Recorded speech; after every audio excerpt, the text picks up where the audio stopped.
you are not killed only in Gaza, but your body is scattered, is shattered.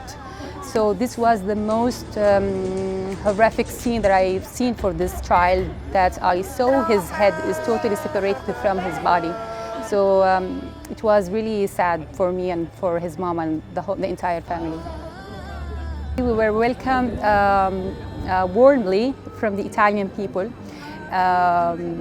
And they are very nice people, very caring people. We were hosted by a very nice family. Nice and peaceful family, kind-hearted. Il pensiero che mi ha fatto muovere è stato abbastanza semplice. Quando lei mi ha scritto ho semplicemente pensato se lei fosse stata mia figlia e si fosse trovata in quella situazione col marito e con la bambina, ho pensato a quello che avrei fatto io per mia figlia e se io non ci fossi stato, a come mi sarebbe piaciuto che la persona a cui avessero chiesto aiuto si fosse data da fare per cercare di salvarli da quella situazione. Quindi io fondamentalmente ho ragionato semplicemente come se fosse mia figlia. My name is Azhaar. I'm from the Holy Land, where Jesus the Christ was born and walked in. I'm 30 years old. So before the October the 7th, me and my husband, we led a very normal life. We were into digital marketing. I still remember the street that I used to walk on in Gaza. I still remember and recollect the schools, the beautiful beach of Gaza, the shops, ice cream shops, food shops, restaurants, all of these beautiful places still I can remember clearly. The shop owner who offered me like a flower just for my kid and myself, the shop owner who smiled at me every morning.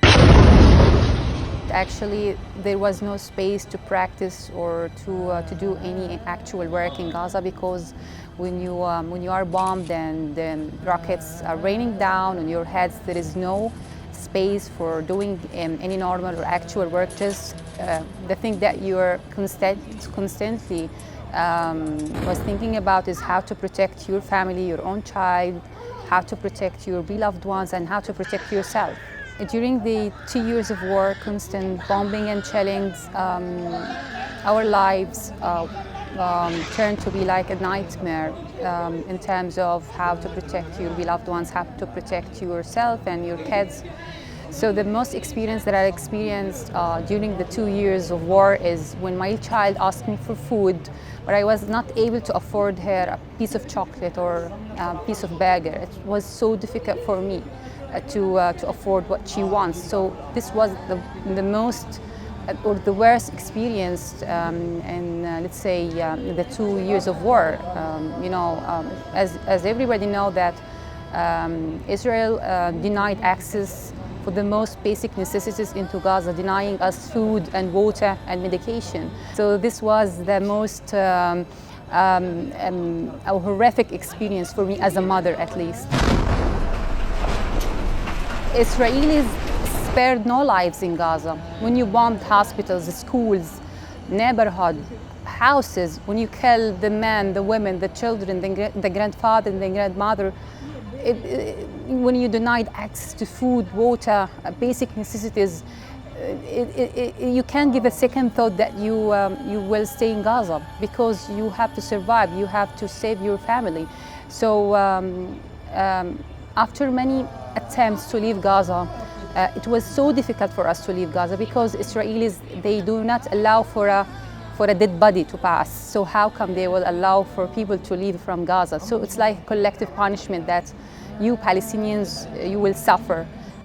Of course, it was a hard decision, because we left our relatives behind, we left our beloved ones, my family, my fathers-in-law, because we were sheltering in one place. It's like a mixture of feeling that now you're safe, but at the same time you left your family and relative behind.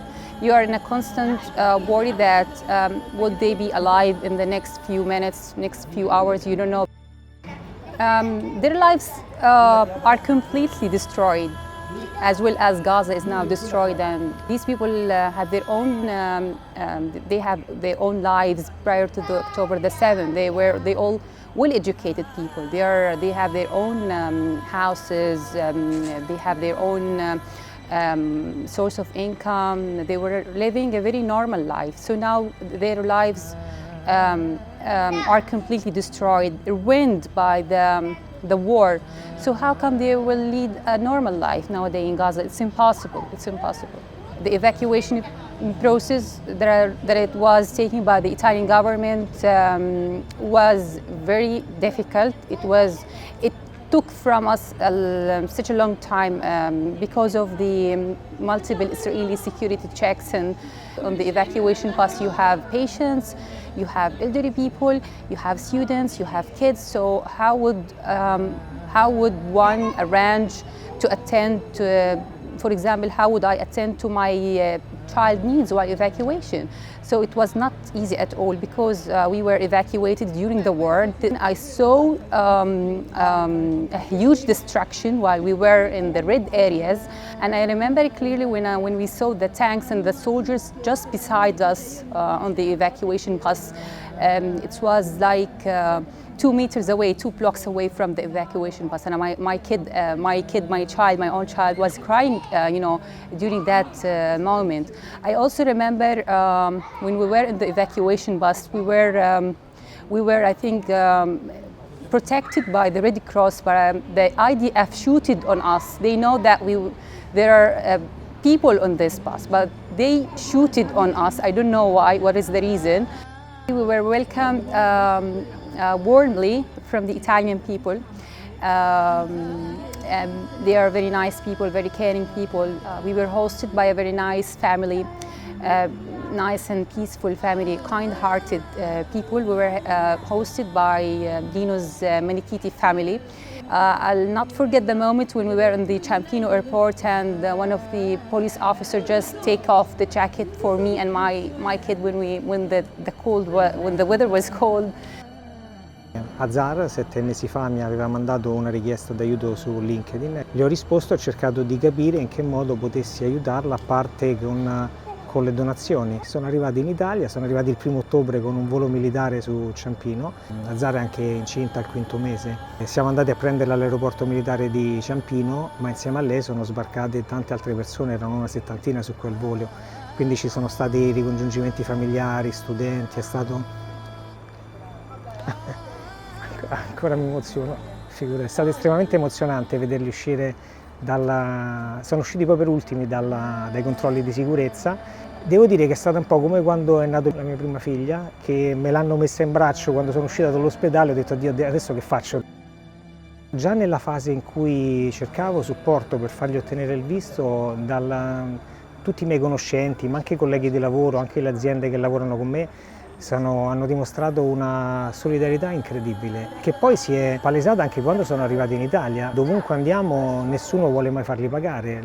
Il pensiero che mi ha fatto muovere è stato abbastanza semplice. Quando lei mi ha scritto ho semplicemente pensato: se lei fosse stata mia figlia e si fosse trovata in quella situazione col marito e con la bambina, ho pensato a quello che avrei fatto io per mia figlia e se io non ci fossi stato, a come mi sarebbe piaciuto che la persona a cui avessero chiesto aiuto si fosse data da fare per cercare di salvarli da quella situazione. Quindi io fondamentalmente ho ragionato semplicemente come se fosse mia figlia. E poi era un po' un modo per, non so come dire, un po' per riscattarmi per il senso di impotenza che sentivo nel vedere quelle immagini che arrivavano da Gaza, perché erano immagini, soprattutto nei confronti dei bambini, che erano devastanti. E sono così contento che oggi siano in Italia e che siano al sicuro, che ancora dopo un mese faccio fatica a capacitarmi che siano qui al sicuro, perché in questi 7 mesi comunque, compreso il giorno dell'evacuazione, ero sempre preoccupato ogni giorno che gli succedesse qualcosa e che venissero uccisi. Oltre a questa famiglia io sono in contatto con oltre 70 famiglie da Gaza, quindi attraverso i social ti arrivano dei video e delle informazioni che sono devastanti, sono veramente drammatiche, soprattutto perché riguardano i bambini.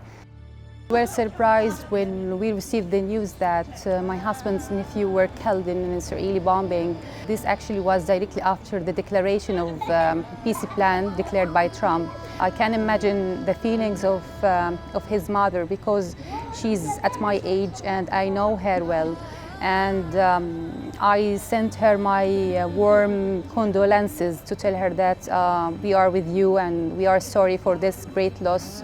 And what shocked me the most is that when I saw the video of the child, you know, his head is completely separated from his body.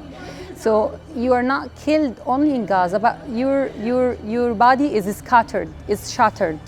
So this was the most horrific scene that I've seen for this child, that I saw his head is totally separated from his body. So it was really sad for me and for his mom and the entire family.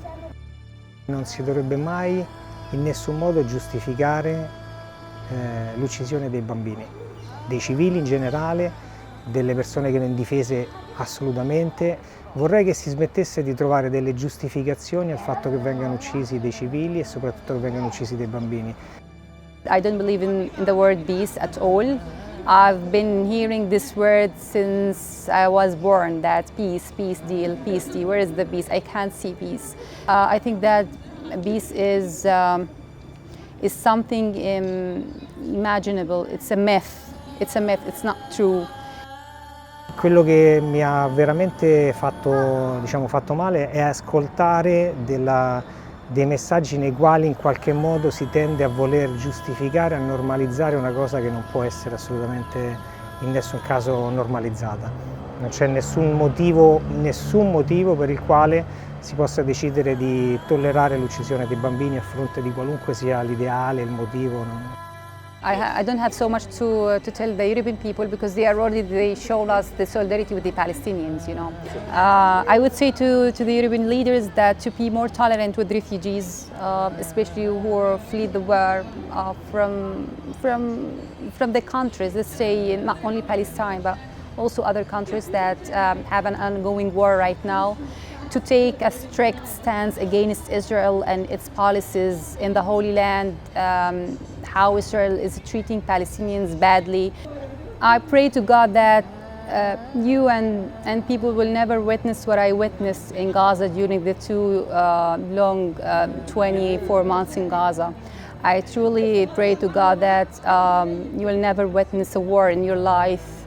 You will not witness the suffering of your kids, of your children, of your relatives. I hope that you will not lose your beloved ones near and dears. I hope that peace will take over the world, and I hope for a decent and a prosperous life for me and my family.